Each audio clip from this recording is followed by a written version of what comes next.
La conferencia de esta noche se titula La batalla de los gigantes y esta noche vamos a regresar a la Biblia. Esta es una presentación de Apocalipsis capítulo 12, el libro de Apocalipsis de Juan.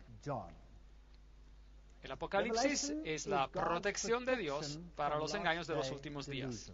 Como hemos visto, el Apocalipsis nos dice exactamente quiénes serán los actores principales al final de los tiempos, quiénes van a estar involucrados a traer esos grandes engaños e ilusiones y cómo las podemos evitar. El libro describe una batalla enorme entre las fuerzas del bien y las fuerzas del mal y nos da solo un breve resumen. Los detalles de la guerra son dados en los capítulos antes del capítulo 12 y en los capítulos después del capítulo 12. Así que esta noche vamos a mirar a esta batalla y vamos a mencionar a uno o dos componentes pequeños y después vamos a seguir en las próximas conferencias al centro del argumento y ver quién es quién y quiénes son las personas descritas aquí. Bueno, la batalla no empezó solamente en el Edén, pero antes de eso. Génesis 1:27, y creó Dios al hombre a su imagen, a imagen de Dios lo creó, varón y hembra los creó. Esta es una fantástica nueva creación donde Dios crea a seres que son hombre y mujer. Entonces Dios dijo, hagamos al hombre a nuestra imagen. Nuestra hace referencia a varias personas, conforme a nuestra semejanza y tenga potestad sobre los peces del mar, las aves de los cielos y las bestias, sobre toda la tierra y sobre todo animal que se arrastra sobre la tierra. Ese es un escenario totalmente nuevo, porque aquí ya se está creando un tipo de criatura que va a tener dominio. Señorío. Ninguno de los ángeles tiene señorío o dominio. Ninguno de los ángeles fue creado hombre o mujer. Este era un nuevo tipo de criatura. La Biblia nos dice claramente que los ángeles no son como nosotros. ¿Y por qué haría Dios esto? Ven, Dios iba a crear un nuevo tipo de criatura que entendería la perspectiva, el pensamiento de Dios hasta en la capacidad de su habilidad creativa. Porque dando a la luz nueva vida y cuidando de esa vida, nosotros aprendemos lo que significa tener el cuidado, así como el Dios lleno de amor lo tiene. Si nosotros traemos hijos a este mundo, sabemos que tenemos que poner una barrera de protección alrededor de ellos. El amor requiere eso. ¿Tiene esto sentido? El amor lo requiere. Y así Dios tuvo que poner una barrera de protección alrededor de su creación, que se conoce como los mandamientos de Dios. Pero Dios fue malentendido por sus criaturas, porque ellos creyeron que ahora estaban sujetos a reglas, a pesar de ser ellas criaturas exaltadas. Y así esta batalla surgió. La respuesta de Dios, en parte, a este problema es un nuevo tipo de criatura. Los bendijo Dios y les dijo, fructificad y multiplicaos. Eso Él no lo había dicho a ningún otro ángel. Llenad la tierra y sometedla, ejerced potestad. Eso tampoco Él lo había dicho a ningún otro ángel. Dios es el único que tiene potestad sobre los peces del mar, las aves de los cielos y todas las bestias que se mueven sobre la tierra. Génesis 1, 26 a 28. E hizo Jehová, Dios, nacer de la tierra todo árbol delicioso a la vista y bueno para comer también, y también el árbol de la vida, en medio del huerto, y el árbol del conocimiento del bien y del mal. Así que Dios les dio a escoger. Dios dijo, aquí pueden escoger de conocer lo bueno y de practicar lo que es bien, o pueden escoger el conocimiento del mal y tener tristeza, dolor y muerte. La elección es de ustedes. Ustedes son agentes libres. Ustedes pueden elegir. El más grande regalo que Dios ha dado a cualquier criatura en el universo es el regalo de poder elegir. Porque sin poder elegir, seríamos robots. Y cualquier tipo de amor que recibiríamos de cualquier persona sería forzado, impuesto, programado, pero no sería elección libre y lo haría sin sentido. Pero la misma naturaleza de elegir implica que nosotros tenemos la capacidad de elegir. Eso significa que nosotros podemos decidir en contra de Dios también. Y ese fue un riesgo que Dios tomó, y no lo tomó a la ligera. Él estaba preparado a morir por esto. La serpiente era más astuta que todos los animales del campo que Jehová Dios había hecho, y dijo a la mujer, ¿con qué Dios os ha dicho, no comáis de algún árbol del huerto? Así que la serpiente pone en duda la palabra de Dios. La serpiente aún hace esto hoy en día y lo hace de manera muy buena. Se lo llama, con respecto a la Biblia, la crítica alta. Del fruto de los árboles del huerto podemos comer, pero del fruto del árbol que está en el medio del huerto, dijo Dios, no comeréis de él ni lo tocaréis para que no muráis. Génesis 3, 2 a 3. En otras palabras, la muerte sería la consecuencia porque, en palabras simples, si llevamos este asunto a su extremo final, si usted escoge de no seguir los requerimientos de Dios, usted va a tener sufrimiento, caos, muerte, asesinatos, enfermedades, epidemias, todas esas cosas vendrán sobre usted porque usted se ha separado de su propia voluntad de Dios. En ese sentido es su propia elección. Bueno, Adán y Eva escogieron, y ellos escogieron de no seguir los requerimientos de Dios. Génesis 3:24 dice, echó pues fuera al hombre y puso al oriente del huerto de Edén querubines y una espada encendida que se revolvía a todos lados para guardar el camino del árbol de la vida. Así que el hombre fue guardado de tener acceso al árbol de la vida. ¿Murió instantáneamente? No. Él tenía tanta vitalidad en esa época y le tomó tiempo antes de que muriera. Así que la muerte de la cual estamos hablando no es simplemente una muerte física, estamos hablando sobre una muerte total. Porque la paga del pecado es muerte, Romanos 6:23. No es una transición de una fase a otra, es la muerte. Y eso es lo que la Biblia dice. Así que Adán vivió 930 años y murió. Génesis 5:5. Él murió. Bueno, ¿abandonó Dios al hombre a su muerte? No. Él tenía una promesa para él, una solución. Génesis 3:15. Es Dios que dice, y enemistad pondré entre ti y la mujer, y entre tu simiente y la simiente suya. Esta te herirá en la cabeza y tú le herirás en el calcañar. Ahora, ¿tuvo Eva enemistad, problemas de ese momento en adelante? Bueno, Eva murió después de algún tiempo. ¿Y quién ha tenido problemas desde entonces? Seguro, eso no es una referencia a Eva. ¿Quién es esta mujer? Vamos a explicarlo con detalle. Una mujer en la Biblia, utilizada en ese sentido profético, es un símbolo del pueblo de Dios. Hablaremos de esto en un momento. Así que cuando la Biblia habla de una mujer, de una esposa, es el símbolo de aquellos que están prometidos a Dios, es decir, su pueblo. Así que en otras palabras, yo pondré enemistad entre el pueblo de Dios y tu simiente, es decir, el pueblo de Lucifer, el pueblo de Satanás, y la simiente de ella. Y la palabra la simiente es singular. De ella saldría la simiente que salvaría a la humanidad. Y esa simiente, dice Pablo, es al singular, es la referencia a Jesús. Y cada persona que está en Jesús puede tener la vida eterna por medio de Él. En el idioma original dice Él, en género masculino, la simiente, el Salvador, te herirá en la cabeza y tú le herirás en el calcañar. Así que iba a haber guerra entre ellos dos. Ahora, a la Iglesia Católica Romana no le gusta cómo está el verso que utiliza el símbolo de una mujer como la Iglesia y lo cambia a hacer que signifique María, que no estaba viva en ese entonces y que iban a pasar muchos años antes de que ella viviera. Si el verso apuntara a María, esta serpiente hubiera estado sin enemigo por varios miles de años, y esto no tiene ningún sentido. Ahora, la Biblia Douay Rheims, en línea, dice, yo pondré enemistad entre ti y la mujer, y tu simiente y la simiente de ella, y ella herirá tu cabeza, y tú la herirás en el calcañar de ella. Eso es volcar totalmente el significado del Evangelio.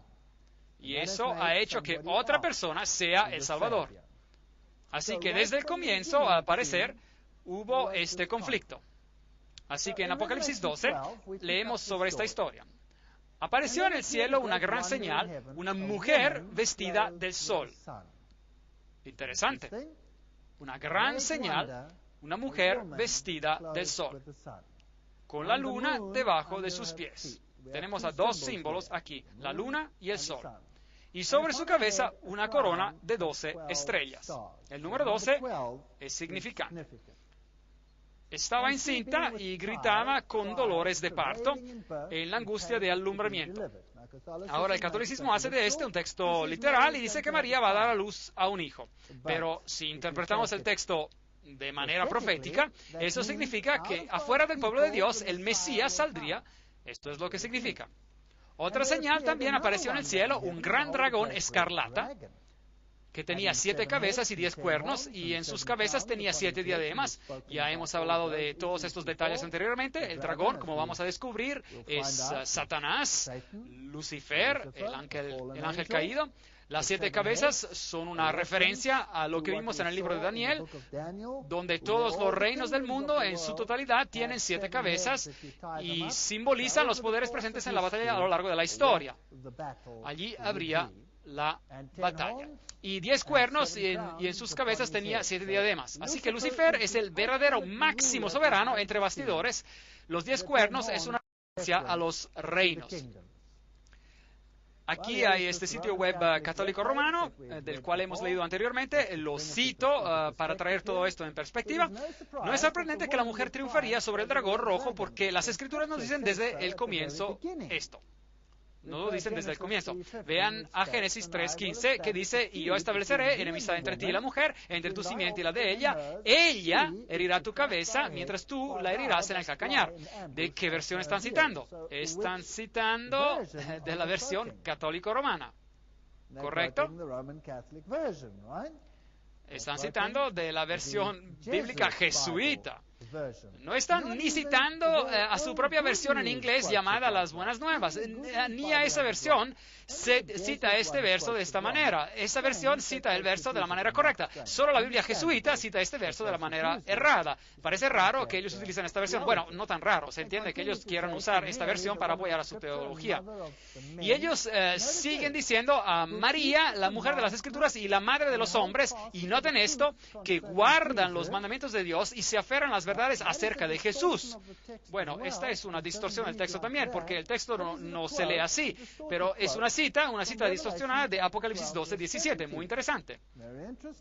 Así que ellos aplican Apocalipsis 12:17 a los que honran a María y guardan los mandamientos de ella. ¿Es eso básicamente lo que está diciendo? Muy bien.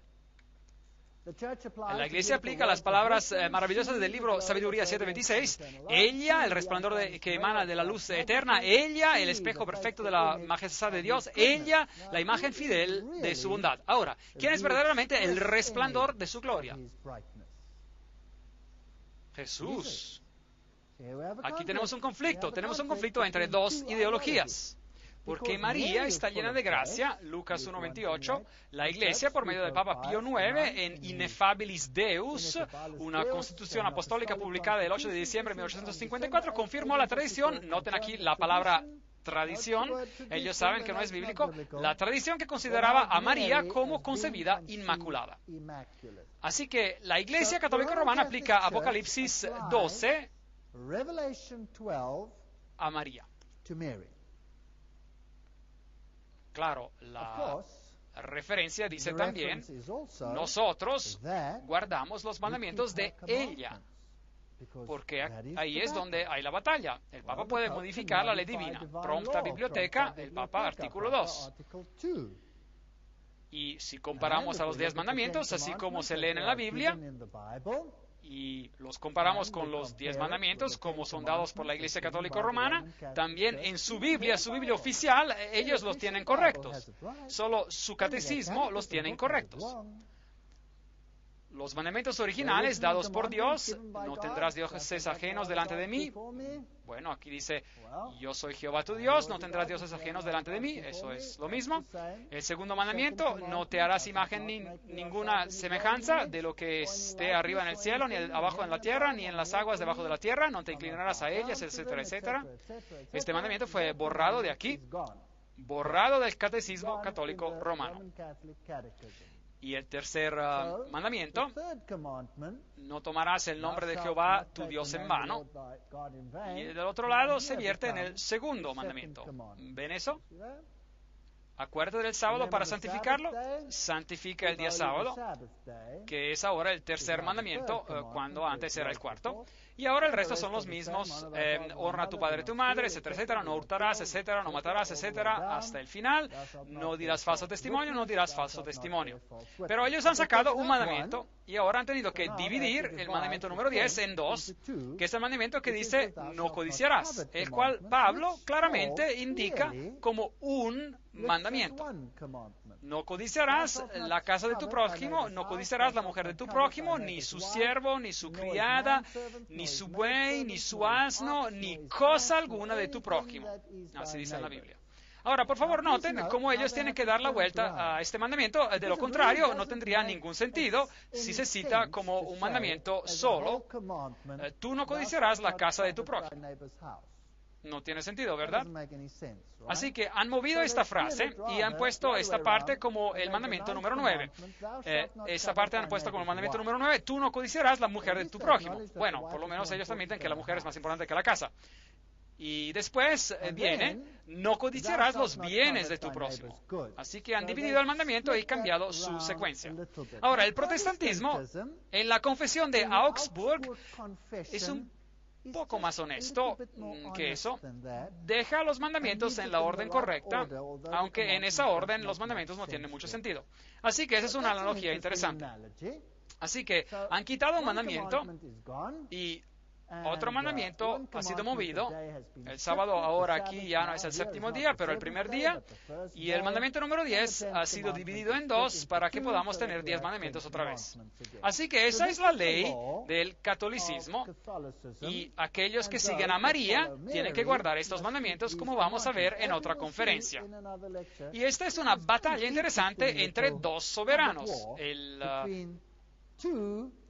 El Dios del cielo y el príncipe de este mundo.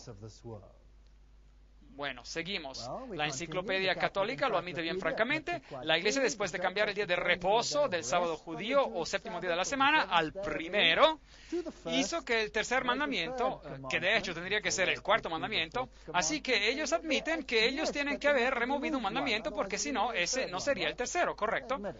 Ellos lo admiten. Hicieron que el tercer mandamiento se refiera al domingo como el día de guardar santo, como el día del Señor. Pero Jesús dice en Mateo 5:17, no penséis que he venido para abrogar la ley o los profetas, no he venido para abrogar, sino a cumplir, para vivirlos, para mostrarle a ustedes. Y después él sigue diciendo que ni una jota ni una tilde pasará de la ley hasta que todo se haya cumplido. Antes de que pasen el cielo y la tierra, ni una jota ni una tilde pasará de la ley, es lo que dice. Así que según la Biblia, la ley permanece para siempre. El catolicismo romano dice, no, nosotros estamos por encima de la Biblia, nosotros cambiamos a la ley.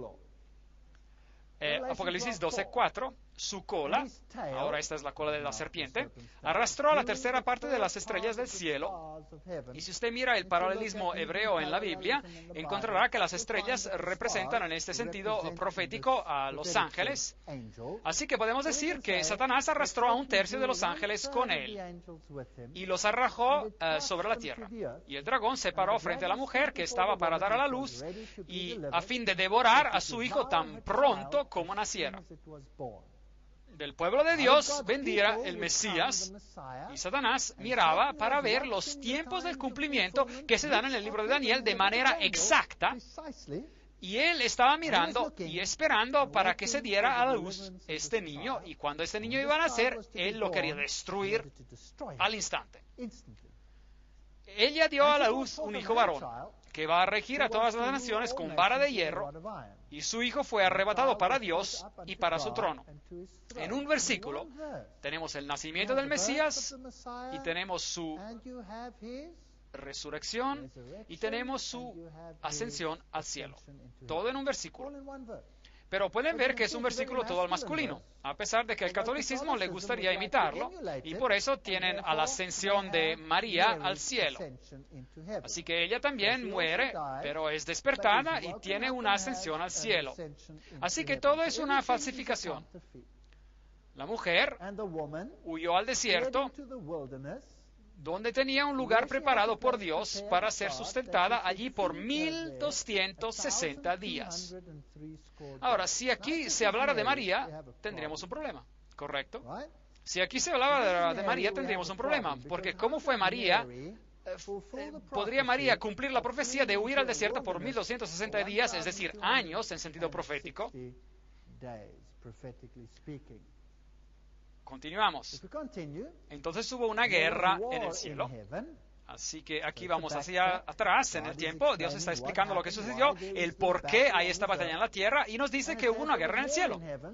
Miguel y sus ángeles luchaban contra el dragón.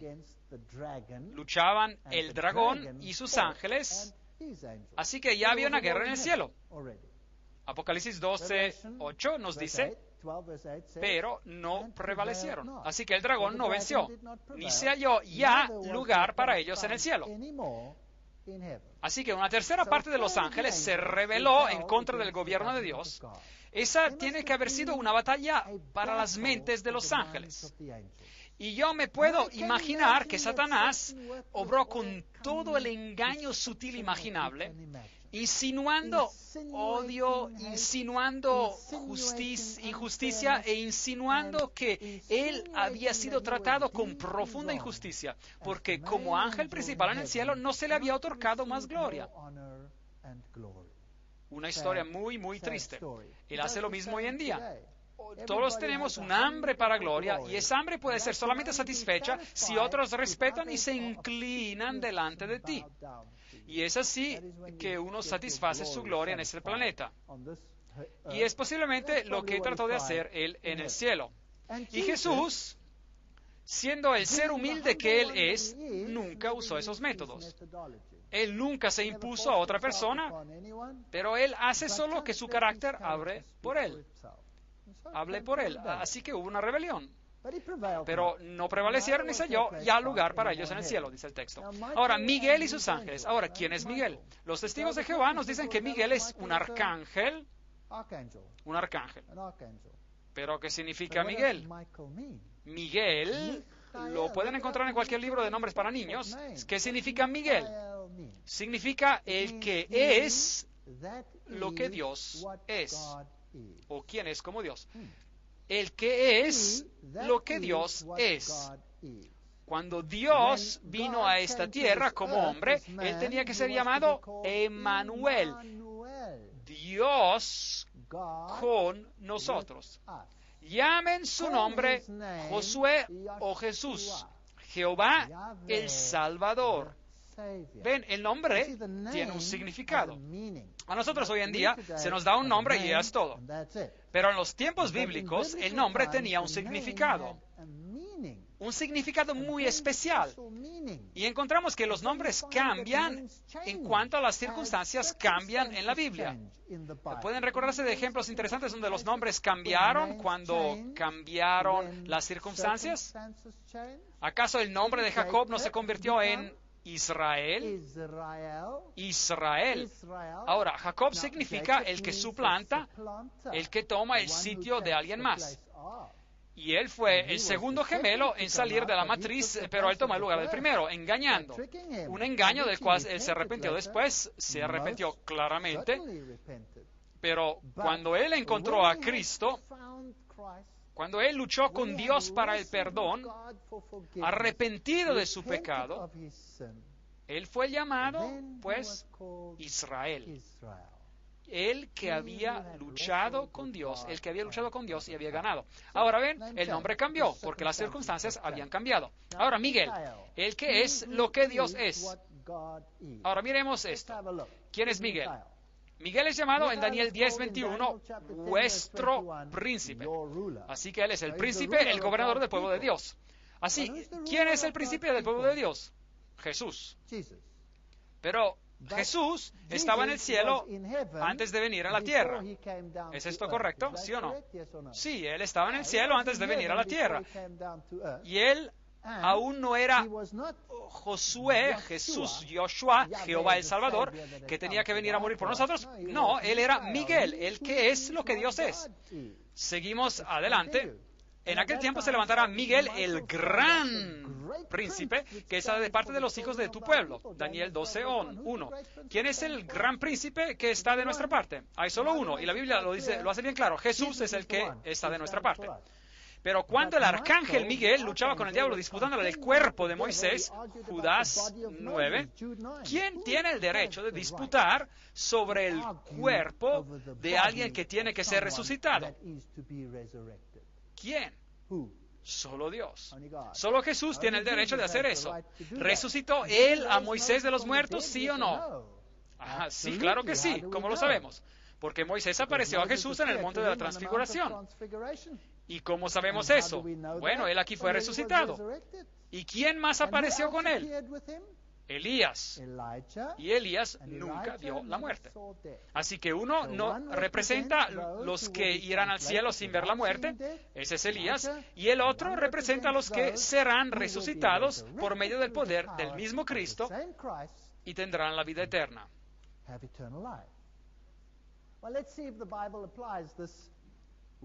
Vemos ahora si la Biblia aplica esta palabra arcángel. El Señor mismo, ahora sabemos que este es Jesucristo, con voz de mando, con voz de arcángel y con trompeta de Dios descenderá del cielo, e entonces los muertos en Cristo resucitarán primero. Primera de Tesalonicenses 4:16. Juan 5:28 dice que es la voz del Hijo del Hombre que resucitará a los hombres. Muy bien, así que la voz del arcángel es la voz del Hijo del Hombre. ¿Quién es Él, pues?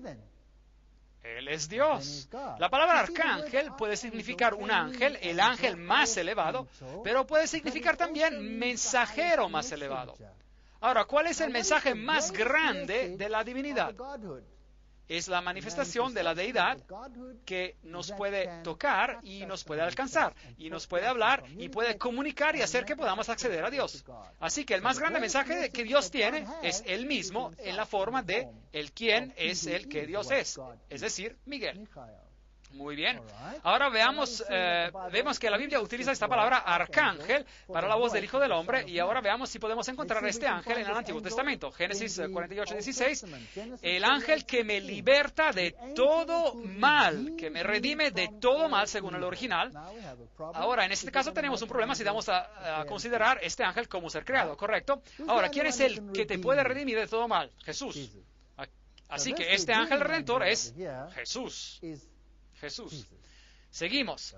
Allí se le apareció el ángel de Jehová en una llama de fuego. Éxodo 3:2. Ahora, ¿quién es él? Bueno, tiene que ser el mismo de ser de antes. Y de hecho, si este era un ser creado, ¿por qué él pidió que se le adorara? ¿Acaso él no dijo, no te acerques, quita el calzado de tus pies, porque el lugar en que tú estás, tierra santa es? Y Moisés lo adoró, ¿sí o no? Sí, claro. Así que aquí hay un ángel que recibe adoración, y este puede ser solo Dios. Este no es un ángel creado. De él se dice que sus orígenes se remontan al inicio de los tiempos, a los días de la eternidad, Miqueas 5:2. En toda angustia de ellos, él fue angustiado, y el ángel de su faz, aquí lo tienen en esa bella expresión, él los salvó en su amor, y en su clemencia los redimió. Isaías 63:9. Así que Miguel y sus ángeles representan a Jesucristo y el ejército celestial. Y después tenemos al dragón y a sus ángeles. ¿Y quién es el dragón? Y fue lanzado fuera el gran dragón, la serpiente antigua que se llama Diablo y Satanás, el cual engaña al mundo entero. Apocalipsis 12:9. Esto es bien claro y simple. Aquí lo tenemos. ¿Y de dónde viene el diablo? Ezequiel 28:13. En Edén, en el huerto de Dios, estuviste, de toda piedra preciosa era tu vestidura, en el día de tu creación. Él es un ser creado. Sea que le guste o no, él es un ser creado. Versículo 14, tú querubín grande protector. Así que Satanás, cuando era Lucifer, él era uno de los querubines protectores que estaba sobre el arca del pacto. Tú eras perfecto en todos tus caminos desde el día que fuiste creado hasta que se halló en ti maldad. Un misterio. ¿Por qué la maldad ingresaría a Lucifer cuando él era perfecto desde el día que fue creado? ¿Por qué tendría que ingresar la maldad? Obviamente, él fue creado ¿con qué? Libre elección, albedrío. Así que él es un ser creado a la imagen de Dios, porque él tiene la posibilidad de escoger.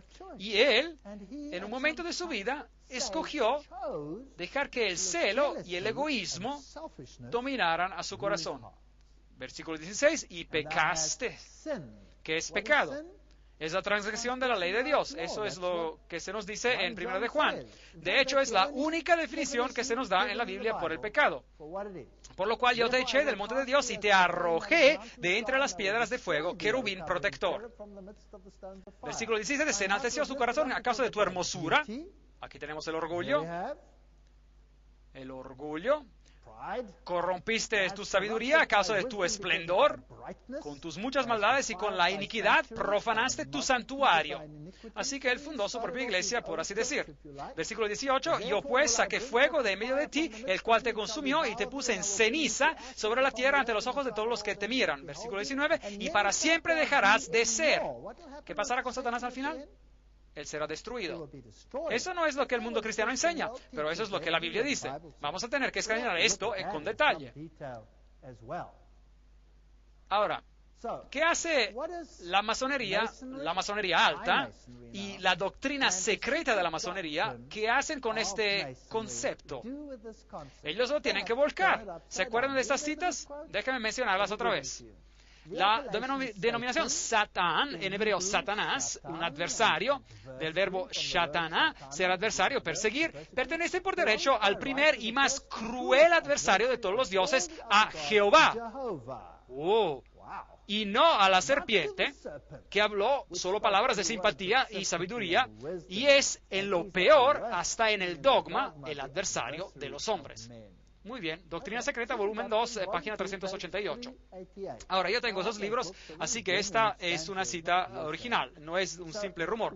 Bueno, ¿qué ha hecho el círculo interior de los iniciados, el círculo interior de la enseñanza jesuita? ¿Qué ha hecho a la doctrina de que Dios es el que se ocupa de nosotros y es Él que nos ama y es Él que nos salva? ¿Qué han hecho con esta doctrina? La han volcado. Ven, ellos dicen que Dios quería prevenir que nosotros conociéramos algo más. Dios quería prevenir que nosotros conociéramos algo. Él quería prevenir que nosotros conociéramos el mal. Porque Él nunca hubiese querido ver a una madre llorando a la tumba de su hijo o hija muertos. Esa es la razón. Y Él nunca quiso el dolor y sufrimiento que tenemos en este planeta. Sí, hubiera sido una buena cosa si nunca hubiésemos conocido el mal. Hubiese sido una muy buena cosa. Pero desafortunadamente estamos viviendo con Él. Así que ellos vuelcan a esta doctrina. Ahora, el bueno es la serpiente y el malo es Jehová. La doctrina secreta, volumen 2, página 390. Ahora, Jehová era llamado por los gnósticos el creador de y uno con Ophiomorphos, la serpiente, Satanás o el mal. Muy bien. Así que esta doctrina está volcada en la masonería. Y también en los círculos interiores de la Iglesia Católica Romana. Acuérdense que la masonería fue formada y creada por la orden jesuita, y ya hemos tenido una conferencia sobre este tema, el secreto detrás de las sociedades secretas. ¿Se acuerdan de eso?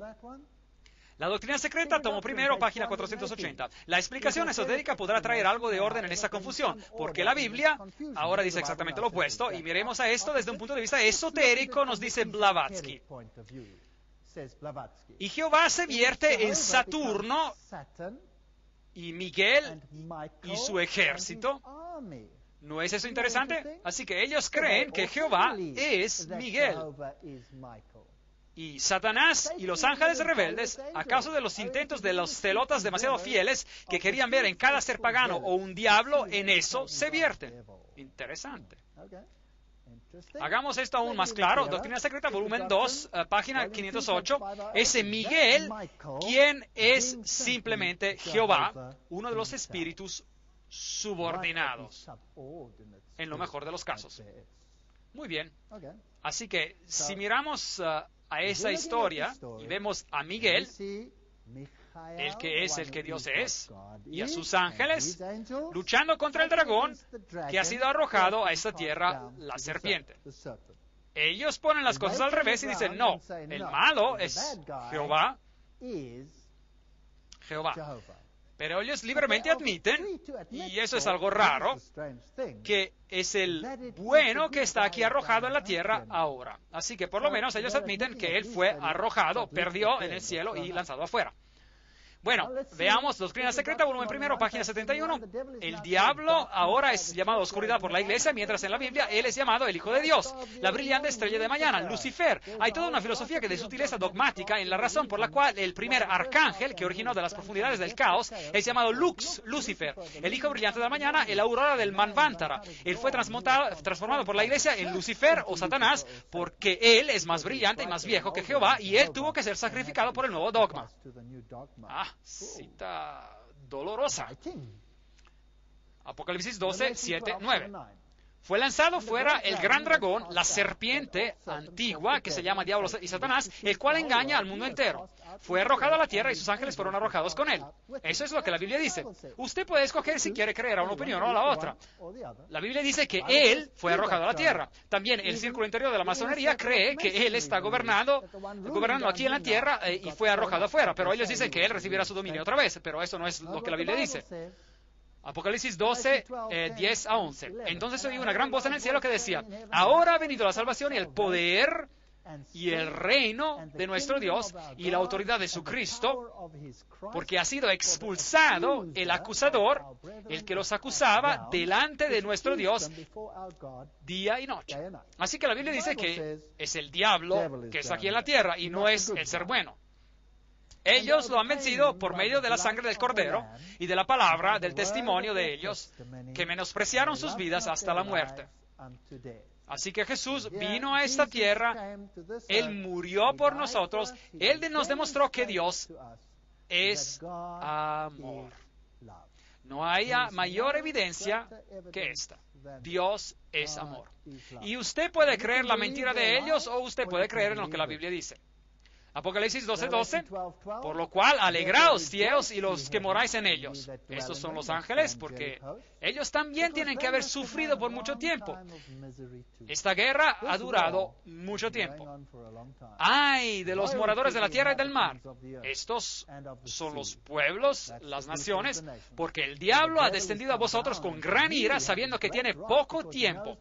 Así que Dios va a limitar el tiempo del enemigo. Dios va a reducir el tiempo del experimento del enemigo con el pecado.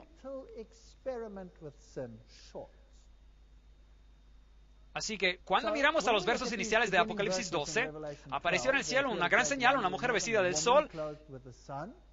Esta es la iglesia de Dios, con el poder de Jesucristo detrás de ella, con la luna debajo de sus pies. Esta es la ley y el equipaje que necesitamos para luchar. Esa es la luz menor. Nosotros reflejamos a la luz mayor. Y sobre su cabeza una corona de 12 estrellas. Había 12 tribus de Israel. Había 12 apóstoles en la iglesia temprana. Estaba encinta y gritaba con dolores de parto en la angustia del alumbramiento. Ahora, avancemos y veamos a esta mujer con un poco más de detalle. Malaquías 4:2. Mas para vosotros, los que teméis a mi nombre, nacerá el sol de justicia, y en sus alas traerá salvación. Así que Jesús lo llama el sol. Él es el sol de justicia. Ahora, Lucifer también toma el símbolo del sol, que se aplica a Jesucristo, y él lo aplica a él mismo. Él quiere tomar todo el honor y él vuelca todo el mensaje del Evangelio. Su descendencia será para siempre y su trono como el sol delante de mí. Salmo 89:36. Así que el sol se utiliza como símbolo de Jesús y Satanás toma el símbolo y lo aplica a la adoración de sí mismo, en última instancia. Salmos 89:37. Como la luna será firme para siempre y como un testigo fiel en el cielo. ¿Un testigo de qué? ¿Qué hace la luna para que la podamos ver? Refleja la luz del sol. Así que el testigo fiel, la luna bajo los pies de ella, simboliza el reflejar la gloria de Jesucristo al mundo. Ese símbolo de su pueblo, solo su pueblo puede hacer eso, porque Jesús mismo no tiene que reflejar su propia gloria. Él es su propia gloria. Así que esto simboliza el pueblo de Dios. 1 Pedro 2:9, pero vosotros sois linaje escogido, real sacerdocio, nación santa, pueblo adquirido por Dios. Eso es lo que tenemos que ser. Jeremías 6:2 hace esto un poco más claro y compara a la hija de Sión como a la bella y delicada dama. Así que aquí hay la comparación. El pueblo de Dios es comparado a una mujer hermosa. Sión, bueno, asegurémonos otra vez, Isaías 51:16, diciendo a Sión, pueblo mío eres tú. Así que aquí tenemos el paralelismo. El pueblo de Dios ha sido comparado a una mujer bella y delicada. Isaías 54:5, porque tu marido es tu hacedor. Jehová de los ejércitos es su nombre. Él es tu redentor, el Santo de Israel, el que será llamado Dios de toda la tierra. Porque como a una mujer abandonada y triste de espíritu, te llamó Jehová, como a la esposa de la juventud que es repudiada, dice el Dios tuyo. Así que ella representa ya a María o al pueblo de Dios. De seguro representa al pueblo de Dios. Oseas 2:19-20. Te desposaré conmigo para siempre, te desposaré conmigo en justicia, juicio, benignidad y misericordia. Te desposaré conmigo en fidelidad y conocerás a Jehová. Así que nosotros estamos casados con Jesucristo. El matrimonio es un símbolo de la relación entre Cristo y su pueblo. Es triste que los matrimonios no siempre reflejan esa relación. Pero tendrían que reflejarla. Esposos, amad a vuestras esposas, así como el Señor amó a su iglesia. Y mi Dios nunca me ha forzado a hacer algo, nunca me ha pisoteado. Él me ha creado un agente libre y me dice, escoge. Si tú quieres escogerme a mí, está bien. Si tú quieres escoger a otro, está bien. Pero yo voy a llorar. Es todo lo que dijo. Porque tengo celo sobre vosotros, con celo de Dios, pues os es desposado con un solo esposo para presentarnos como una virgen pura a Cristo. 2 Corintios 11:2. El simbolismo aquí es increíble. Increíble. La mujer es la iglesia. Y estaba encinta y gritaba con dolores de parto en la angustia del alumbramiento. Apocalipsis 12:2. Ella dio a la luz un hijo varón que va a regir a todas las naciones con vara de hierro, y su hijo fue arrebatado para Dios y para su trono. Apocalipsis 12:5. Así que del pueblo de Dios viene el Mesías. Juan 4:22. Vosotros adoráis lo que no sabéis. Jesús dice a la mujer del pozo, nosotros adoramos lo que sabemos. Ahora aquí está hablando como judíos, porque la salvación viene de los judíos. Del pueblo de Dios. Así que del pueblo de Dios saldría el Mesías. Salmos 2, 7 a 9, yo publicaré el decreto. Jehová me ha dicho, mi hijo eres tú. Yo te engendré hoy, pídeme y te daré por herencia a las naciones y como posesión tuya los confines de la tierra. Los quebrantarás con vara de hierro, como vasija de alfarero los desmenuzarás. Dios va a ser el vencedor en la batalla tremenda. Él va a ser el vencedor en esta batalla tremenda. Apocalipsis 19:15 dice, de su boca sale una espada aguda para herir con ella a las naciones, y él regirá con vara de hierro. Él pisa el lagar del vino del furor y el de la ira del Dios Todopoderoso. La ira de Dios no es nuestra ira, pero la ira de Dios se expresa en enojo, que se expresa con lágrimas. Apocalipsis 12:3. Otra señal también apareció en el cielo, un gran dragón escarlata que tenía 7 cabezas y 10 cuernos, y en sus cabezas tenía 7 diademas. Versículo 4, su cola arrastró la tercera parte de las estrellas del cielo. Satanás está ahora aquí en la tierra, y él se paró frente a la mujer que estaba para dar luz a fin de devorar a su hijo tan pronto como naciera. Y cuando Jesús nació, el enemigo estaba preparado, y él esperaba para hacer que este niño fuese destruido. Y él envió a las legiones romanas para ir y matar a cada niño que estaba en Belén y a sus alrededores. Y las pequeñas calaveras que se encontraban en todos sitios. Y hoy en día también en algunos monasterios usted puede encontrar estas calaveras, entre comillas, y ellos dicen que esos son los niños que Herodes mató y los mataron sin misericordia. Pero Dios tomó a su hijo y ellos huyeron a Egipto, pero sí, eventualmente el enemigo lo mató y lo crucificó. Porque la paga del pecado es muerte, pero la dádiva de Dios es vida eterna en Cristo Jesús, Señor nuestro. Romanos 6:23. Y después Él ascendió al cielo, donde ahora está sentado a la derecha del Padre, y Él regresará para reclamar a su reino. Y mi deseo es que todos podamos estar de su lado. Así que, por cuanto los hijos participaron de carne y sangre, Él también participó de lo mismo, para destruir por medio de la muerte al que tenía el imperio de la muerte, esto es, al diablo. Así que el diablo pensó que lo había aplastado y que ya había ganado. Pero la más grande derrota en apariencia se convirtió en la más grande victoria de todos los tiempos. Así que la iglesia del Antiguo Testamento fue guiada y protegida por Dios para que pudiera proclamar y dar a la luz al Mesías. Apocalipsis 12:13. El dragón persiguió a la mujer que había dado a luz al hijo varón. Ahora, ¿es esta María? ¿O qué hizo el dragón después de que el Señor ascendió al cielo? ¿Qué hizo? Él persiguió al pueblo de Dios. Así que el dragón, Satanás, ahora persigue a los que profesan a Jesucristo. Apocalipsis 12:6. La mujer huyó al desierto. Este es un sitio donde hay poca gente, donde no hay muchas naciones, un desierto, un sitio seco, escondido, sitios solitarios, donde tenía un lugar preparado por Dios para ser sustentada allí por 1260 días. Apocalipsis 12:6. Ya hemos hablado de esto anteriormente. Ahora, examinemos un paralelismo hebreo en este texto. 1260 días.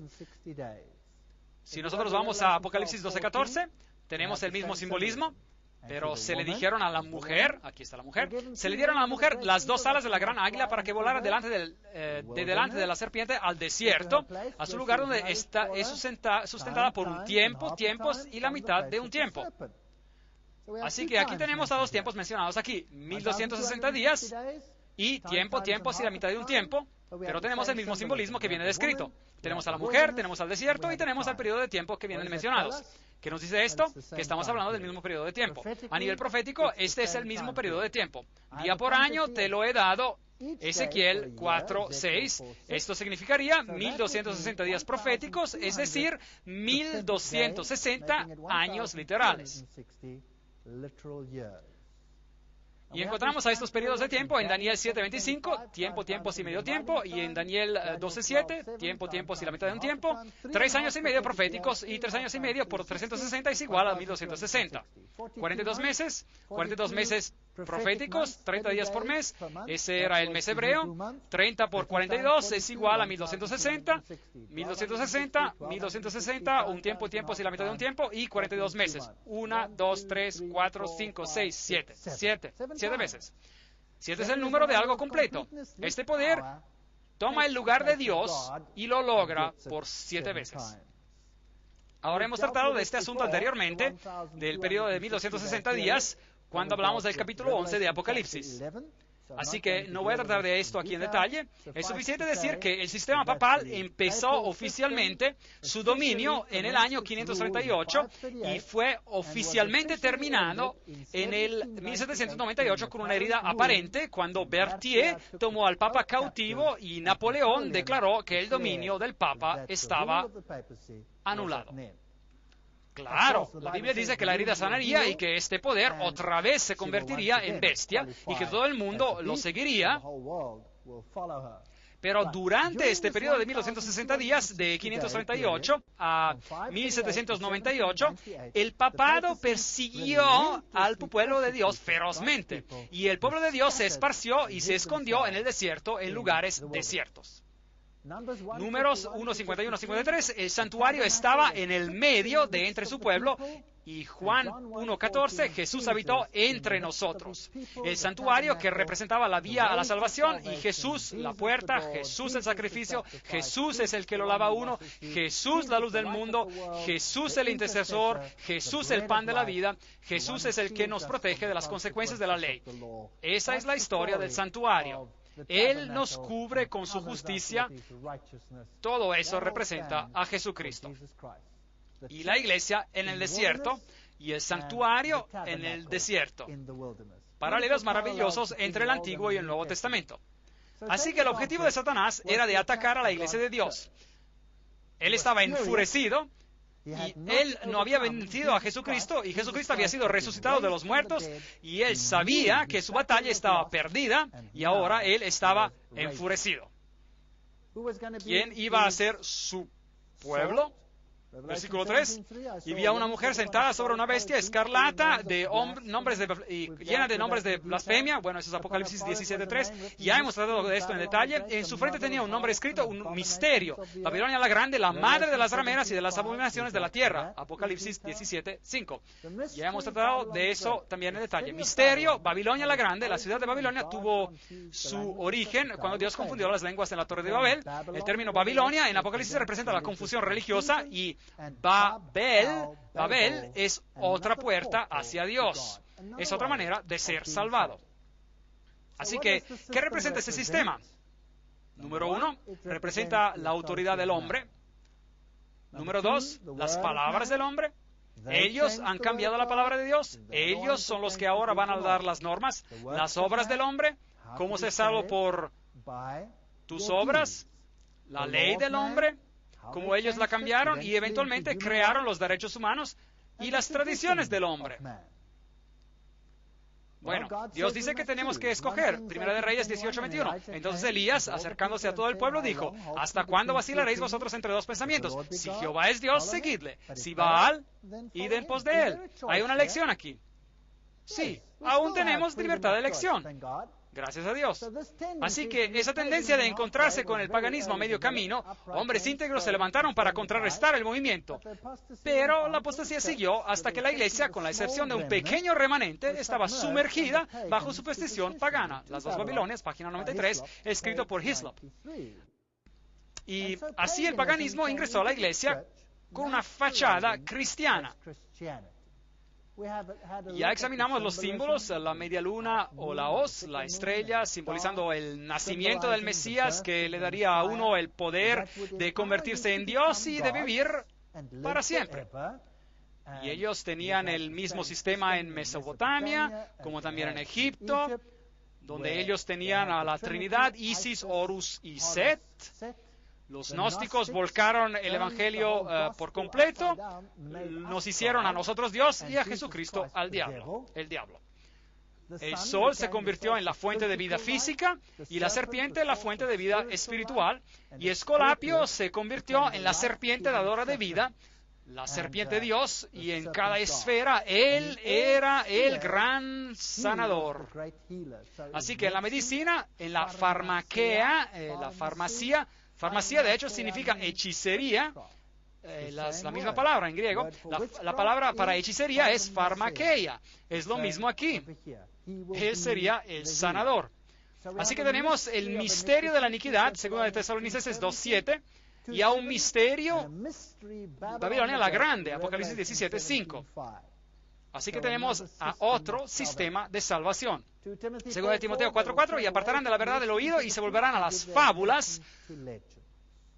¿Cómo se hace guerra contra la mujer? De manera física y espiritual.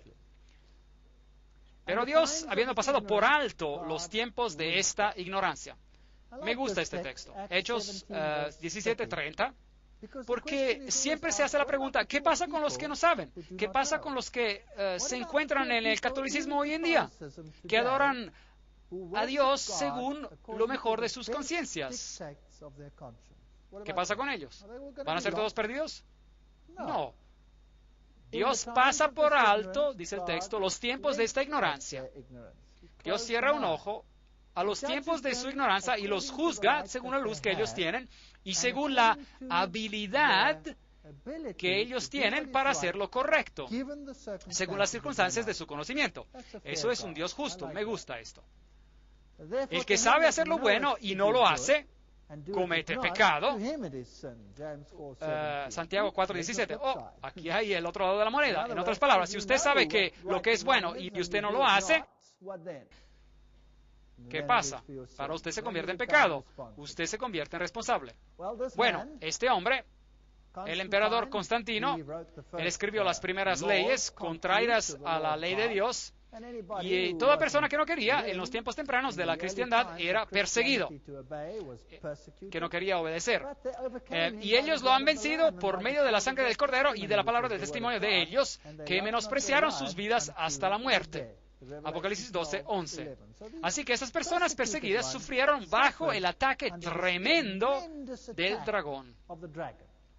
El cristianismo temprano estaba basado totalmente y completamente en la palabra de Dios. Y ellos creían que eran justificados gratuitamente por su gracia, mediante la redención que es en Cristo Jesús. Romanos 3:24. No hay nada que yo pueda hacer para ganar puntos con Dios. Nada. Nada. Toda buena obra que yo tengo es una consecuencia de su gracia salvadora. Así que yo no me puedo comprar mi entrada al cielo, y yo no puedo poner dinero en la caja de dinero y hacer que mis pecados sean cancelados, ¿correcto? Yo no puedo hacer eso. Pero eso es lo que la iglesia de la Edad Media enseñaba. El sistema divino es totalmente lo opuesto. Es la autoridad de Dios, es la palabra de Dios, el amor de Dios, la ley de Dios, las enseñanzas de Dios. Ahora, ¿qué dice Robert Schuller sobre esto? Él dice, no, estamos totalmente equivocados. Tenemos que alejarnos de esta idea de que la religión está basada en Dios. La religión tendría que ser basada sobre el hombre. ¿No estamos regresando con esto al sistema de Babilonia, sí o no? Él está enseñando la religión de Babilonia. Así que él es parte de Babilonia. O por lo menos sus enseñanzas lo son. Dos sistemas muy diferentes de religión que se enfrentan. Apocalipsis 17:4, y la mujer estaba vestida de púrpura y escarlata, adornada de oro, de piedras preciosas y perlas, y tenía en la mano un cáliz de oro lleno de abominaciones y de la inmundicia de su fornicación. Ya hemos tenido una conferencia sobre este texto, y no lo voy a repetir, pero esto es de lo que se trata este sistema. Apocalipsis 17:1-2. Ven acá y te mostraré la sentencia contra la gran ramera. Es decir, este sistema apóstata, la que está sentada sobre muchas gentes, muchas aguas. Con ella han fornicado los reyes de la tierra. Desafortunadamente hemos visto esto cuando tuvimos la conferencia sobre las Naciones Unidas y el nuevo orden mundial. Han fornicado los reyes de la tierra y los habitantes de la tierra se han embriagado con el vino de su fornicación. Y todo el mundo cree en estas doctrinas extrañas que ni son bíblicas. El cristianismo se vertió en popular y también se vertió en una religión mayoritaria. Los miembros permanecen siendo paganos como lo eran antes. El error y la corrupción ahora ingresan a la iglesia como un diluvio. Historia de la iglesia de Wary, página 54. Este es simplemente un hecho. El Apocalipsis predijo que miles iban a ser engañados cuando las falsas enseñanzas de la antigua Babilonia entrarían a la iglesia. ¿Por qué? ¿Por qué? Efesios 6:12.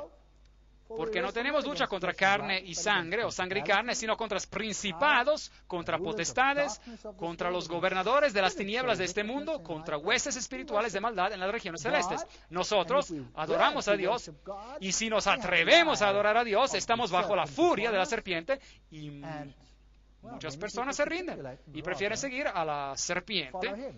Pero si usted permanece con Cristo, esta se vierte en su batalla. Usted va a tener que luchar contra ellos, y nunca va a llegar un tiempo hasta que usted vaya a su tumba que usted no se tenga que enfrentar con el adversario. Pero las buenas nuevas son que usted no tiene que enfrentarlo a solas. Hay alguien que es más fuerte que él, que ya lo ha arrojado fuera del cielo y que también lo va a arrojar de la vida de usted. Y esto se puede comprobar. Miren a cuántas personas en este mundo han sido limpiadas gracias a la palabra de Dios. El enemigo no puede luchar contra eso. Así que la palabra del rey de Babilonia, dicha desde su trono y bajo la autoridad del Dios Sol, era ley. Cualquier cosa que él dijera era ley. Pero la Biblia dice, él es también la cabeza del cuerpo de esa iglesia. ¿Qué es la iglesia? Jesús es la cabeza.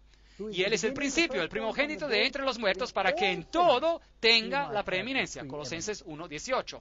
Así que tenemos dos sistemas. Hoy en día tenemos el papado que dice, todo poder bajo mis pies, y tenemos al cristianismo, el verdadero cristianismo, que dice, todo el poder bajo los pies de Jesús. Y estos dos poderes nunca se podrán combinar. Ellos siempre estarán en oposición. Y va a venir una batalla. La historia se repite. No te harás imagen, no te inclinarás a ellas, ni las honrarás. Éxodo 24:5. Ellos tenían a ídolos literales, y hoy en día tenemos a lo mejor imágenes o ídolos que son más espirituales, pero los tenemos como quiera. Noten lo que Ezequiel dijo en sus tiempos, Ezequiel 8:16. Y vi que junto a la entrada del templo de Jehová, entre la entrada y el altar, había unos 25 hombres que con sus espadas vueltas al templo de Jehová y con sus rostros hacia el oriente, y adoraban al sol, postrándose hacia el oriente. Aquí se tiene la adoración al sol. Y sus espaldas estaban vueltas hacia el templo. Y Dios designó al templo de tal manera que estaba dirigido a la dirección opuesta que los sistemas de adoración pagana. Eso es interesante. Y veremos esto en un momento. Y a pesar de eso, ellos dieron la espalda al templo y miraron hacia el este. Interesante. Así que dieron su espalda. Y el sol era el dios principal en el paganismo. Esta es una cita interesante. El sol tiene adoradores hoy en día en Persia y en otros países. De verdad, hay algo de la realeza, de noble acerca del sol, que lo hace un emblema digno de Jesús, el sol de justicia. Así que la iglesia en esos países pareciera haber dicho, sigan con ese antiguo nombre pagano, quedará permaneciéndose consagrado, santificado, y así fue que el domingo pagano, dedicado a Balder, se convirtió en el domingo cristiano consagrado a Jesús. El Mundo Católico, marzo del 1894, página 809. Domingo, siendo el día cuando los gentiles solemnemente adoraron a ese planeta, es decir, al sol, los cristianos pensaron que era adecuado guardar al mismo día y usar el mismo nombre para el día, para que no parecieran a unos quejosos sin razones y por esa actitud dificultar la conversión de los gentiles. Así que eso es lo que hizo el catolicismo romano. Ellos simplemente cambiaron al día. Y la antigua adoración al sol sigue en vida y en auge hoy en día. En Egipto, el sol era representado por un gran punto rojo. Hablaremos del punto rojo más tarde y ustedes se sorprenderán de dónde aparece el punto rojo en el mundo hoy en día. Y claro, el ave del dios Sol, aquí tenemos a la diosa Nut, que da a la luz al Sol en el templo de Hathor. Aquí ella consume al Sol y lo da a la luz y él nace. Y aquí ustedes tienen lo mismo en el sistema egipcio. El sol naciendo, después ella da a la luz y el dios sol nace. Lo mismo ocurre en la religión azteca en México, el dios sol naciendo de la mujer. Aquí usted tiene el trono de los reyes de Sri Lanka y ven al sol ahí arriba como parte del sistema de adoración. El trono de los faraones también tenía el sol y el trono de Roma también tenía el disco solar sobre él. Y ellos eran todos sistemas paganos de adoración al sol. Si usted estudia la egiptología, encontrará los discos rojos entre los cuernos y tendrá a los leones que cargan el disco solar al horizonte. Eso era parte de la religión egipcia. Y si nosotros miramos a nuestros tiempos, el lunes era el día a la luna, y con la asimilación de los dioses paganos anglosajones y escandinavos, Tyr uno de los dioses más antiguos de la mitología nórdica, fue identificado con Marte, y así que tenemos en inglés el día de Tis o Tuesday, es decir, el día martes. Y el día miércoles en inglés es Wednesday, y es derivado de Woden, también conocido como Odín o como Thor, el dios del trueno, y en alemán se dice Donnerstag, la palabra Donner significa trueno, de los pueblos germánicos tempranos, y se convirtió con el jueves, o Thursday en inglés, hecho asociado con el dios romano Júpiter. Y mientras la palabra viernes, Friday en inglés, es derivada de Frigg, la esposa de Odín, y la madre de otro dios pagano, Balder.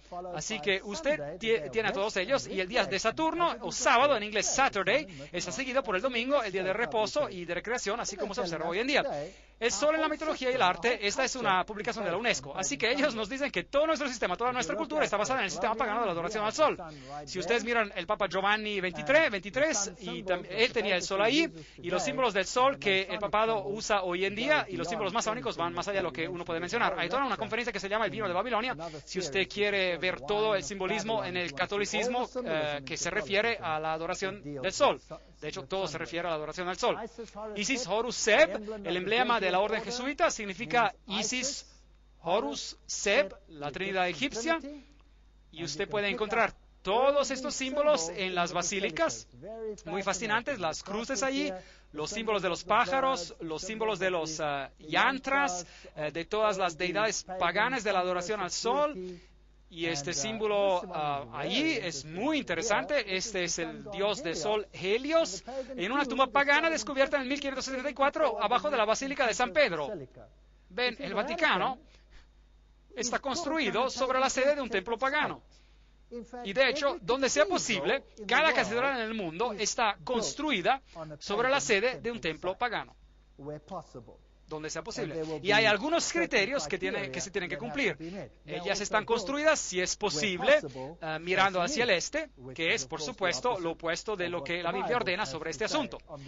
Si ustedes ingresan a la Plaza Vaticana, ustedes encuentran la más grande rueda solar al mundo, la rueda dentro de la rueda, emulando al trono de Dios, que también tiene una rueda dentro de una rueda. Esta es una rueda con 8 brazos, se la llama la rueda solar, y básicamente está diciendo: este es el trono de Dios. Aquí es el símbolo de Shamash, y usted verá a 2 cruces, una con las líneas rectas y una con líneas onduladas. Las onduladas representan al lado femenino y las rectas representan al lado masculino. Aquí hay un símbolo de Shamash, y Shamash, por supuesto, era la deidad que es el equivalente de Pan. Pan era el dios de la foresta. Diana era su compañera. Ella era la diosa de la foresta. Así que si ustedes quieren mirar al emblema del Departamento Forestal de Canadá, su propio país, fíjense en su emblema, sí, en su emblema. El de ustedes mismos, yo lo vi hoy en la oficina forestal, es el símbolo de Shamash. Muy interesante. Y ustedes saben que las forestas son santas estos días porque Pan está allí. Y aquí hay otro símbolo, un sello cilíndrico de Persia. Y aquí tienen el símbolo de Zoroaster. Y este lo encontrará en Bombay, en India, que se utiliza hasta el día. Lo encontrarán en el sacerdocio de Zoroaster, que sigue existiendo hoy en día. Ese es el sistema de adoración. La llama es el símbolo del sol en Bombay. Aquí están los sacerdotes trabajando con la llama, símbolos de Shamash. Los símbolos de la adoración al sol los encontramos en el budismo, los encontraremos en el islam, los encontraremos en el sistema yin y yang, el conocimiento del bien y del mal, macho, hembra, el ankh. Los encontraremos por todos sitios. Vishnu, Zoroaster, Quetzalcoatl, aquí tienen a Mitsutom, lo encontrarán en las catedrales católicas romanas en el piso, por todos sitios. Esto es lo mejor de la adoración pagana al sol. Lo encontrarán en la Hanuk con sus 1, 2, 3, 4, 5, 6, 7, 8, 9 lámparas que alumbran. Y yo me sorprendí cuando estuve en Israel y vi las grandes señas de la menorá con 9 velas. Y yo me pregunté, ¿qué les ha pasado? Este es paganismo abierto que se hace ver por todo Israel. Si usted ve en el hinduismo, el Elef, el número 1, el primero, aquí ve los símbolos del sol en el Hauda, el asiento sobre los elefantes decorado con motivos solares. Los elefantes en el hinduismo, el Elef significa el primero, el 1 es un símbolo de Lucifer. Si usted mira la antigua religión, Horus era mostrado como un ave rapaz. Y si usted analiza las religiones indias en el mundo, es así que ellos muestran a su deidad de adoración en sus espaldas. Si ve usted a los hechiceros, a los brujos indios, a los chamanes, usted verá el sistema solar de adoración en sus espaldas. Ese es su sistema de adoración. Hoy en día nada ha cambiado. Si usted va al imperio Asanti, tienen a Anubis ahí, ellos tienen las llaves, lo mismo que el papado. Ellos tienen el sistema solar, el sol, la luna, las estrellas y todas las vestimentas tradicionales que se encuentran, por ejemplo, en los países de Europa Central. Todas ellas son símbolos de adoración al sol. Aquí hay un grupo carismático que está adorando en Israel. ¿Y qué son esos símbolos alrededor de sus cuellos? ¿Qué tiene que ver esto con el cristianismo? Esta es la antigua adoración pagana del sol, nada más. Aquí tenemos la adoración literal del sol hoy en día. Esto es en Inglaterra, esto se encuentra en Stonehenge, en Inglaterra del Norte, y ahí tienen a los druidos. Y noten cómo están vestidos los druidos, básicamente como monjas. Básicamente no hay diferencia, excepto de que la mayoría de las monjas ni saben que tienen adoración druida, y eso es muy, muy triste. Rituales europeos de la adoración al sol, saltando sobre el fuego, algo que Dios prohibió, ceremonias druidas a Stonehenge, por ejemplo. Ahora, Stonehenge es un sitio muy interesante. Si usted va a Stonehenge, tenemos este círculo de piedras. Originalmente había un pasillo. Stonehenge es un círculo de piedras y había un pasillo que se dirigía a este círculo y este pasillo estaba bordeado de piedras gigantes. Después, lo que ellos hicieron, ellos cubrieron estas piedras gigantes con un techo. Y esa es básicamente la estructura de una catedral, y detrás de las catedrales antiguas usted encontrará un jardín circular. Y si usted va al centro del jardín, encontrará la piedra en el medio, que es el punto dentro del centro, que es el sistema pagano de, bueno, ustedes ya saben, la fertilidad y todas esas cosas interesantes. Si usted busca en esos jardines circulares, usted encontrará al dios Pan, encontrará a la diosa Diana, encontrará a los consortes bien escondidos en los jardines. Y yo he visitado a varios de ellos en Inglaterra y en Europa, y es interesante tomar una foto aérea y ver que ellos aún tienen las estructuras circulares originales. Así que hoy en día, si usted va a una catedral, este largo pasillo, y usted encuentra el círculo, por lo menos representado por una ventana, que se conoce como la ventana solar, y encontrará también a los pilares gigantes que separaban los cuartos laterales, que separan los cuartos laterales, representando lo mismo que las piedras de Stonehenge. Es también interesante que los grandes lugares de adoración al sol hoy en día están construidos sobre lo que se llaman en inglés las ley lines, las líneas directas, así que si usted dibujara una línea de Stonehenge, pasaría por París, por Roma, por las pirámides, hacia la Meca, en una línea directa. Los lugares principales de la adoración al sol. Una historia fascinante. Claro, en las catedrales usted encontrará gárgolas y a todas estas cosas interesantes. Símbolos solares y fiestas en Francia, solsticio de verano, saltando sobre el fuego durante el Festival de Saint-Jean, un grabado del siglo XIX, saltando sobre el fuego, cosas que ellos hacen hoy en día. La fiesta de Saint-Jean lo siguen haciendo hoy en día. Ellos prenden el fuego simbolizando la victoria del dios Sol. Hoy es llamado el Festival de Saint-Jean, San Juan. Hoy en día si se mira las religiones orientales, usted encontrará que cada uno de sus pequeños movimientos y sus movimientos de mano, sus danzas, son todos rituales al sol, y usted notará el movimiento de la mano ahí, donde él se para de esta manera. Ese es un símbolo antiguo pagano. El papado lo utiliza como una bendición. Y si usted estudia los rituales masónicos, usted encontrará que ciertas organizaciones masonas utilizan el símbolo también. ¿Conocen a alguien que tiene que hacer un juramento de esta manera? Los Boy Scouts, los niños exploradores, por ejemplo, hacen un juramento de esta manera. Los sistemas de adoración al sol utilizados por el papado y por todos ellos. Así que el dragón persiguió a la mujer que había dado a luz al hijo varón, Apocalipsis 12:13. Pero se le dieron a la mujer las dos alas de la gran águila para que volara al desierto. ¿Pueden ver cómo Satanás utiliza todos los símbolos que Dios se da a sí mismo? Él copia todo. Él copia todo. De hecho, él no es nada más que un copión. Para que volara de delante de la serpiente al desierto, a su lugar, donde es sustentada por un tiempo y la mitad de un tiempo, de 538 a 1798. Los valdenses, los albigenses, los hugonotes, todos ellos huyeron de su ira. Todos los que pudieran, los otros fueron masacrados implacablemente. Los valdenses, en los valles valdenses, hombres y mujeres fieles a Dios, mantuvieron las luces de la verdad brillando. Su ofensa máxima fue su amor y reverencia para las Escrituras y su celo ardiente de hacer conversos. Muchos de ellos se sabían todo el Nuevo Testamento de memoria. De seguro, si había un pueblo que temía a Dios, eran estos desafortunados bajo la prohibición de la Iglesia y del Estado. El símbolo de los valdenses que se consideraba como digno de muerte era que ellos seguían a Cristo y trataban de obedecer a los mandamientos de Dios. Un punto interesante. Este poder actuaba en contra de la ley de Dios, y así que los valdenses eran perseguidos, y esa cita viene de la historia de la Inquisición de la Edad Media. Ese es un libro histórico. Grandes números de ellos fueron derribados de sus hogares con sus esposas e hijos, despojados y desnudos, muchos de ellos masacrados de manera inhumana. Ellos tomaron a los niños pequeños y arrojaban sus cabezas contra la roca, típico. Lean el juramento jesuita y verán lo que ellos les hicieron. Los empujaban en cuevas y después prendían fuego y los arrostizaban vivos. Eran bien crueles con ellos.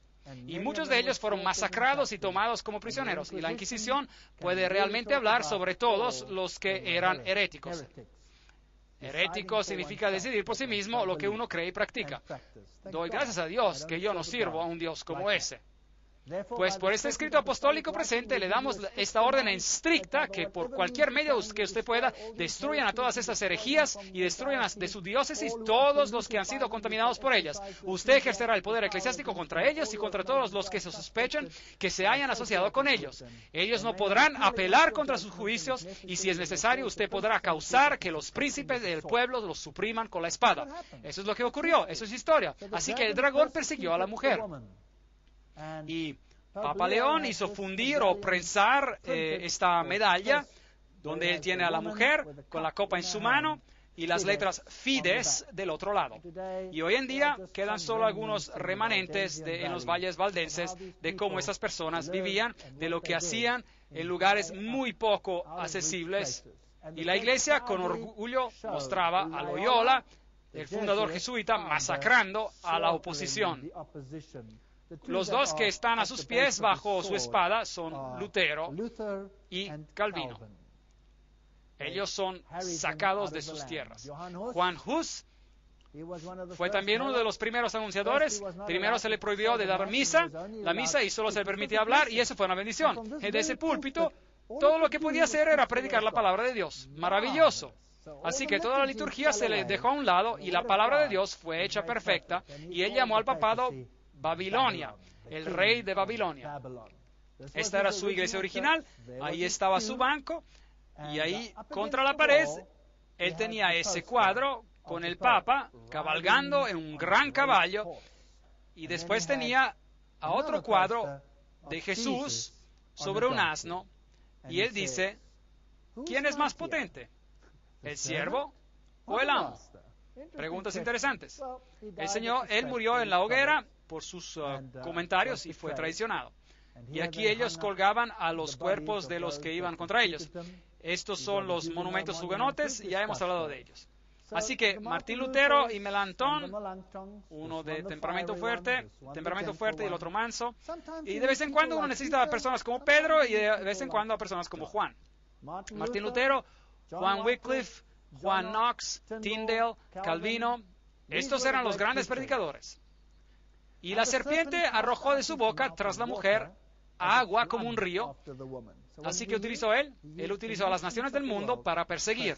Él utilizó particularmente a Francia. Francia tendrá un día que responder de una responsabilidad tremenda. Empezando por Clodoveo, el rey, y hasta los tiempos de los hugonotes, la persecución de los albigenses y la noche de San Bartolomé, la masacre de los hugonotes franceses, tendrán que responder de mucho. Y las guerras francesas y todos esos asuntos. Pero la tierra, los sitios pocos poblados, pues la tierra abrió su boca y se tragó el río que el dragón había echado de su boca. Apocalipsis 12, 15, 16. Y Apocalipsis 17, 15 declara, y también me dijo, las aguas que has visto, donde se sienta la ramera, son pueblos, muchedumbres, naciones y lenguas.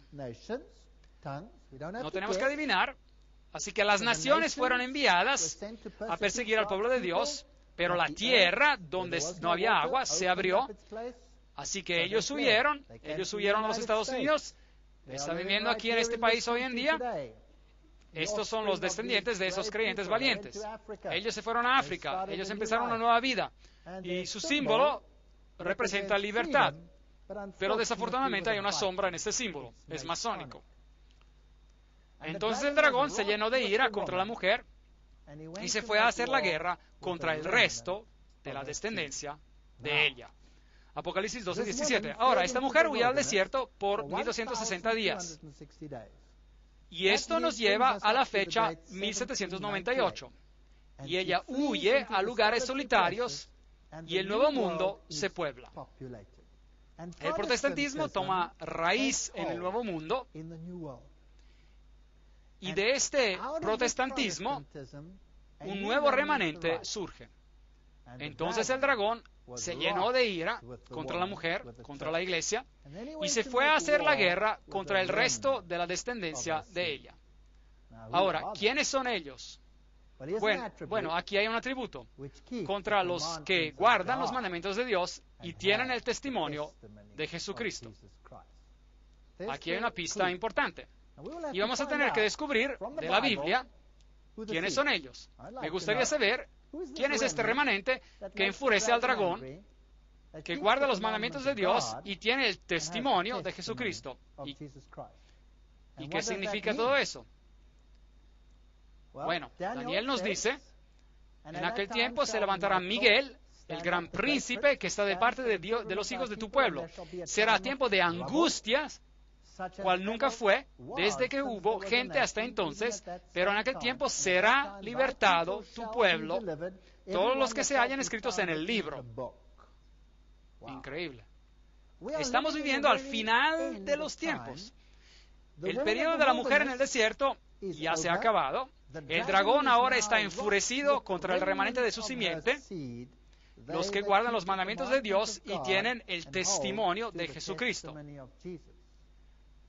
Pero Miguel se levantará antes de que el dragón los destruya y el dragón llegará a su fin y te arrojé de entre las piedras del fuego y querubín protector y yo pues saqué fuego de medio de ti, el cual te consumió y te puse en ceniza sobre la tierra.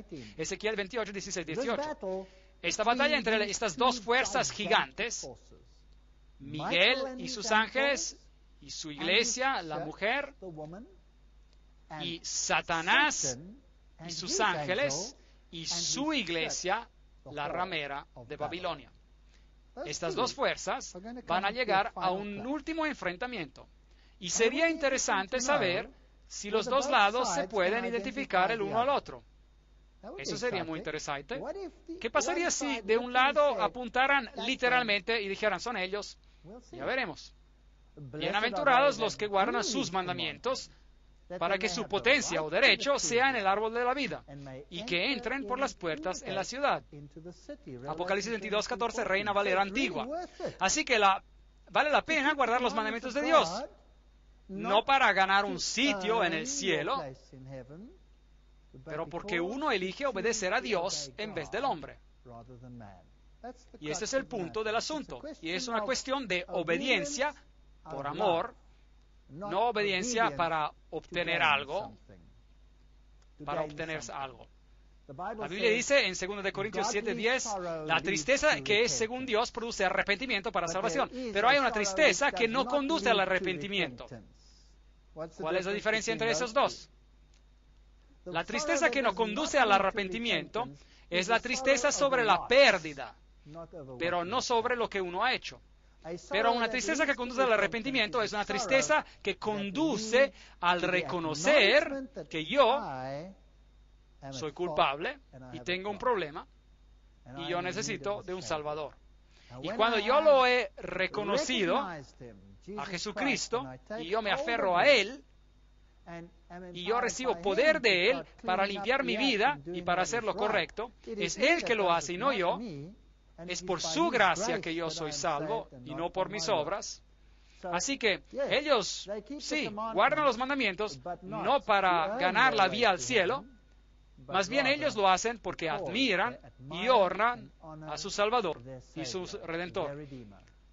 Dos sistemas en guerra, un dragón y una mujer de blanco. ¿Y sus atributos? Ellos guardan los mandamientos de Dios y tienen el testimonio de Jesús. Efesios 4:4-5 dice, un solo cuerpo, un solo espíritu, como fuisteis también llamados en una misma esperanza de vuestra vocación, un solo Señor, una sola fe, un solo bautismo. ¿Hay acaso miles de fees que conducen al cielo o solo una? Una y solo una. Y esta noche vamos a tener que hacer una decisión sobre de qué lado vamos a estar, sea de un lado o al otro. Y claro, vamos a tener que recibir más detalles antes de que podamos entender su plenitud, todo esto en su plenitud. Increíble la importancia de esta batalla potente entre estos dos sistemas ideológicos. Uno que dice, tú obedecerás al hombre, y el otro dice, tú obedecerás a Dios. Tú obedecerás a Dios. Y estos dos sistemas se van a enfrentar. En la próxima conferencia vamos a poner todo en claro. Vamos a dejar que la Biblia hable y vamos a ir al centro del asunto y vamos a ver en las conferencias que siguen exactamente quién está haciendo guerra contra quién y cuál será el resultado final y de qué manera Dios va a intervenir en este conflicto. En la Biblia vamos a leer estos capítulos fantásticos, Apocalipsis 10, Apocalipsis 14, 12 y 13, ya los hemos visto. Y vamos a estudiar a los últimos capítulos, la restauración de todas las cosas. No se las pierdan porque ahí van a ver cuál será la respuesta final. Sin ella, ustedes van solo a saber lo que es el lado malo, pero no van a saber qué es la solución al problema. Que Dios los bendiga y proteja mientras reflexionan sobre estos asuntos. Hasta la próxima conferencia.